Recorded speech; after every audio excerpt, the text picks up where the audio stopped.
So today, welcome to Monograph interviews. We are back after quite a long break, and with us is multidisciplinary artist Swarup Dutta. I personally came across your work when I was scrolling through Instagram, honestly, and came across the page for Calcutta Bungalow. And I've personally been a huge fan of heritage conservation, and I believe it's really needed in a city like Kolkata. But I wouldn't want to make this interview and talk only about Calcutta Bungalow, but I'd like to begin with it. Uh, to give a little bit of introduction so that the people at home know, Calcutta used to be known as the city of palaces, but right now, most of the buildings I see around me, the older buildings, are crumbling mansions. And Calcutta Bungalow was one such crumbling townhouse. I think it was built in 1926. Right. But it's had a second birth, and it is thanks in large part due to you. So I would like to ask how you got tied in to this project and how it all started. Well, Anurag, this project started with Iftikhar, my friend who runs Calcutta Walks. And he basically having this vision for a while to retain guests who come for the walks into the city. So in most cases, he would always complain, and whenever we met before, that listen, all like people come from their own bubbles and come for the walk, and then they go back to their own bubbles, and it would be lovely to retain them as a part of, part of the city and experience old Calcutta. And that's how this project came about. The idea was to retain people and give them a flavor of old Calcutta, in old Calcutta. And what was your thought process behind the designing of Calcutta Bungalow? Because it's an absolutely beautiful place. Thank you. So we went through many processes for ideation. Uh, what was very interesting about the project was that we got different people to come in from different walks of life, different nationalities, showed them the canvas and asked them for their reaction. And the reactions have been pretty diverse. From somebody saying that it could be a very minimal scape to a lot of the people who wanted a very lived-in old townhouse kind of a feel to the space. So we explored many possibilities. We went through many processes for ideation. One of it was that we invited people from different backgrounds and nationalities to come in and see the space and react to it, and give us ideas of what they felt would be the ideal sort of space that they would like to see at the end. We got very interesting ideas from a lot of our Scandinavian friends came in and said it would be lovely if it's Spartan, which would be a lovely contrast, Yeah. to the rest of the city, which is fairly maximal. We had a lot of friends who had come in from France, Italy, who said, they would basically like to sip into the culture, and it would be interesting if we create something which is fairly lived in. And that's actually an idea that me and Ifti also were exploring, that it's a humble home where you would like to come and stay. It's not a sort of a pretentious palace of sorts. It's a townhouse, and the idea is that you've come to somebody's home to stay. We also worked on the fact that because he gives walks of different neighborhoods, that we wanted to incorporate the neighborhood into the building itself. So each rooms were themed on different neighborhoods. So yeah, so that was the whole idea, and we basically kept the scape as vintage modern. So while the space is old, and when you walk in, it reminds you of that.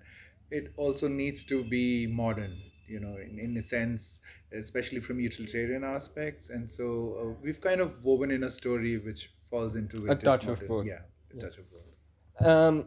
My next question, what really caught my eye while I was going through your work was you calling yourself a scenographer.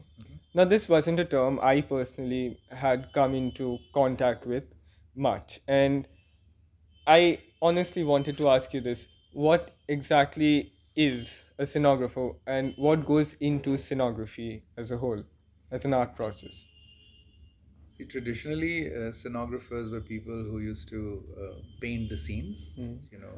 and that's why it's a theatrical term basically. But um, we reimagine it now as a theatrical scape, and then embed different kind of experiences so that you see it differently, and a lot of it is multisensory. Mm. So the idea is to look at spaces from experiential perspective, and that's the kind of work I'm doing, be it a residential project or a hospitality project or any kind of an event. So that's why the term scenography, because you're setting a scene of Mm. sorts. So, were you always interested in scenography, or was it something you came across later in life and adapted to? So I've had varied interest, Rag, and this seemed to be an interesting way of integrating a lot of my varied interests, from photography to crafts to architectural practices. The scape is fairly wide, and Hmm. this practice helped me integrate a lot of my diverse interests. So yeah, that's how scenography basically started. That's very interesting. Um, Now, I'd like to come back to Calcutta Bungalow once again because I really want to find an answer to this question. It's a sort of question that I've been going over personally.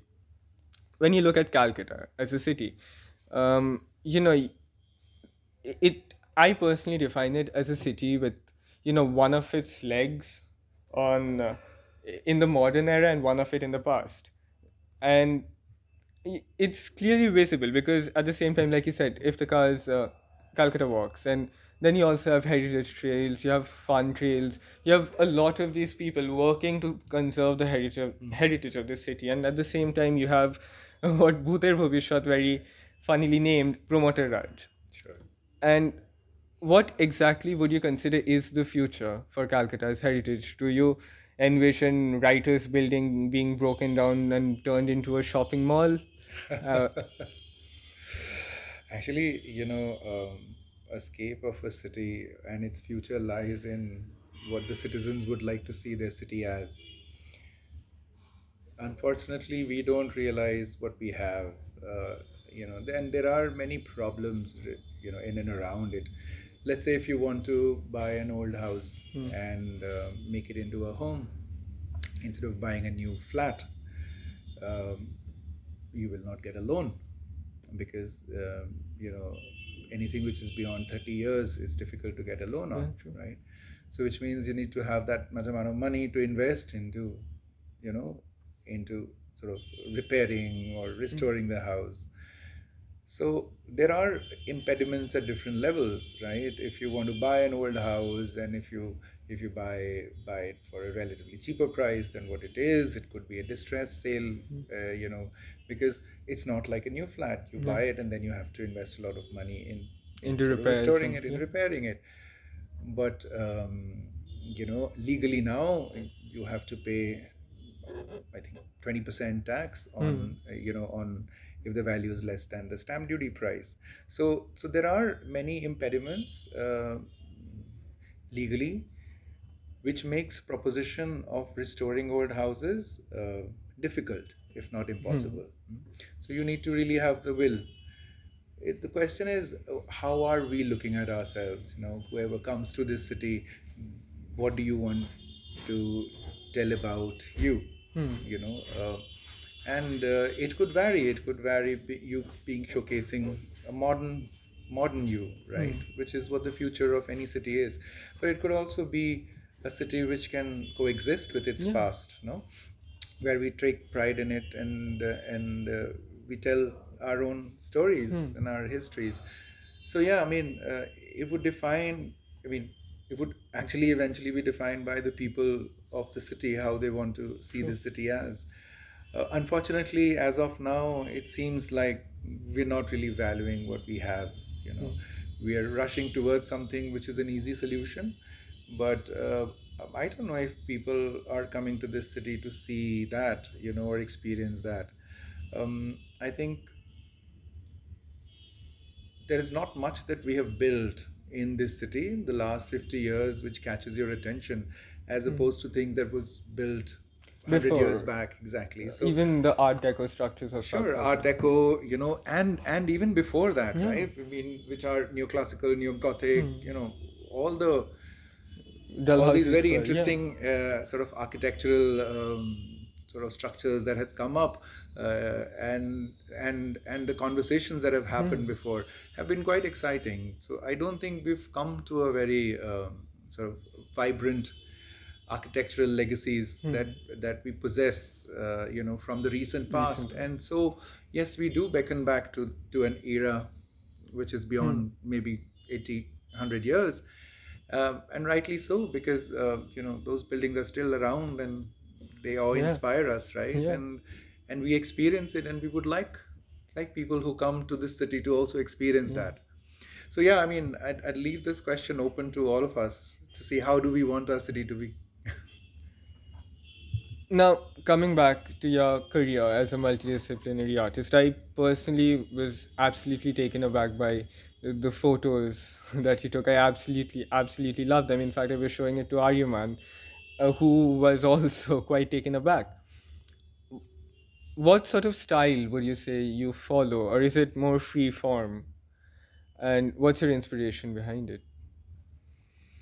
Um, See, my personal photography projects and art projects are based on on certain personal quests and journeys that I'm going through. Gender being one of the areas of work that I seems to be addressing through my work, but it's also to do with identities a lot, and gender being a part of that. I've had a fairly sort of a escape of life where I have traveled into different places, so the context have changed in my life, and that eventually leads you to a question of who are you, what is your identity, blah blah blah. And so a lot of my work looks at these issues of transience, of identity, and who you are. Um, and of course, the city plays a big role in that too, Yeah. so a lot of my personal work moves around that. So stylistically, again, it varies depending on projects, and the language it requires in terms of communication, and a lot of it arrives through the process rather than a stylistic signature that I'm trying to develop. It's about the project. So, my next question for you is Is this anything you would consider the highlight of your career till date? Well, I think there've been many, depending on what scape of work I'm doing. In terms of my personal work, I feel my last exhibition was quite a highlight in my sort of artistic journey, which was called Caw. It was interesting. Just to tell you about the name itself, we called it Caw because, again, it was about sort of questioning identities. And in Bengali, most of the words, which is about, what do I say, interrogatory words, are all with Ka. So that's how the name arrived at. But we looked at a fairly wider scape of issues related to identity, not specifically gender, but identity being a transient entity. So that was quite well received. In terms of my restoration projects, I think Calcutta Bungalow has been quite a highlight. Um, because we could express ourselves the way we wanted to. Also, we wanted it to be a pilot project for others to sort of take references from. We have an open resource where you can go and you could ask us where we sourced material, people from, and we are happy to share it with everyone. So that's been an interesting one in terms of events that I have conceptualized. Calcutta, I mean, India story has been one interesting key point. You were a part of India Story. I am the one who conceptualized India story. Did not know that. Yeah, so it's been what, a sixth chapter last year, And it was also a city-centric scape. We felt that, in terms of the city's exposure to good design, there was not enough and adequate space, sort of interacting points that were there. And so we conceptualized this product where we would have a space where people can come and interact, with different design practitioners, have a conversation with them, endorse them, buy if they want to, if not, have a hearty conversation, be exposed to it. And also in terms of production, we wanted it to be, something which stands out pan India, and that's why, while it was a scape where we had, designers coming in, be it a very young or a veteran. But it's also a scape where you have culinary experiences, you have sort of musical experiences. So it was a very interesting, well thought of scape, where we wanted the city to be exposed to good design. Yeah, and so that I think have been a good highlight too. That's very interesting. A couple of questions back, you mentioned how the city of Calcutta has played a really important role in your artistic process. Would you care to elaborate on that? So it's been multi-pronged. Okay, I was born here, but I was raised in the Northeast. So my exposure to the city in my early life was me coming back for summer holidays and spending time with my, sort of a fairly big joint family in our old ancestral house.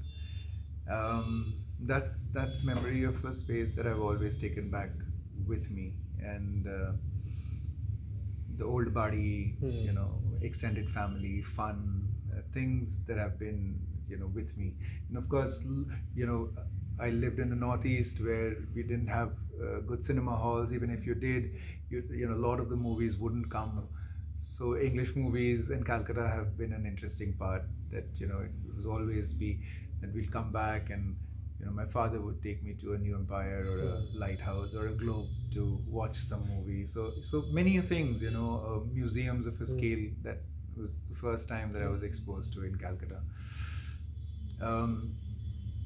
Then of course, at a much later stage, when I was in the city and I studied design here, and then I went out to study design in UK, and I came back. I saw there are so many sort of latent possibilities that when you're in the context, you don't see it, but when you go out of the context and you Look at it from you outside, analyze it, you see the merits of it. One of it is, let's say, a city of, we never look at Calcutta as a city of crafts, but if you just walk Chitpur, maybe in a stretch of 2 kilometers, you'll find more than 11 crafts, be it bamboo, sort of, be it jewelry makers, be it metalsmiths, be it, sort of block makers, musical instrument makers, and many more, So so there are different kind of influences that I've drawn from the city, and the idea is to sort of reimagine this city in a scape of what it used to, but also not a city which is only beckoning its past, but also looking forward, and striking a balance and a harmony between the two. What is next for Swarup Dutta, multidisciplinary artist? I think looking at the city and sort of raising the bar, aesthetic, experiential. See if we could restore much more. Keep the city, sort of work towards a city where we could restore much more. I would really like to do more restoration project in the city and see, where it takes us. And I really hope that, taking cue from projects like Calcutta Bungalow, and hopefully there'll be many more, that more of us come and sort of, save the old and recontextualize it. So that's one vision that I have for the city. that we're really working on effectively. That's a wonderful way to go forward. And a concluding question, the last one. Would you have anything to say to everyone at home, readers of Monograph? Anything? Well, specifically to the tone that we've been talking to about today. Not necessarily. I mean, anything you. Because Monograph as a magazine has a lot of readers who themselves like to read or write or paint and are connected to the arts. And as someone who's been successful in the arts and is working uh, currently as a professional, is there anything you'd like to say to the readers? First is that please go on and express yourselves, and there could be so many ways of reimagining our escapes. And art is a wonderful medium, through which we are expressing ourselves, be it the follies of the society, be it the good things that are happening. So that art can really soothe when it's required to, and question when it's required to. So keep at it. I think we all have questions within us, and I think that can lead and egg you towards your art, sort of artistic practice. So it'll be interesting to ask yourself questions, maybe questions which you're not comfortable with, and see what answers come up. Find a way of telling it, and communicating it to people, and keep doing, keep questioning. That's so very interesting. Thank you so much for this interview. Thanks so much, Anurag. Lovely. It was lovely talking.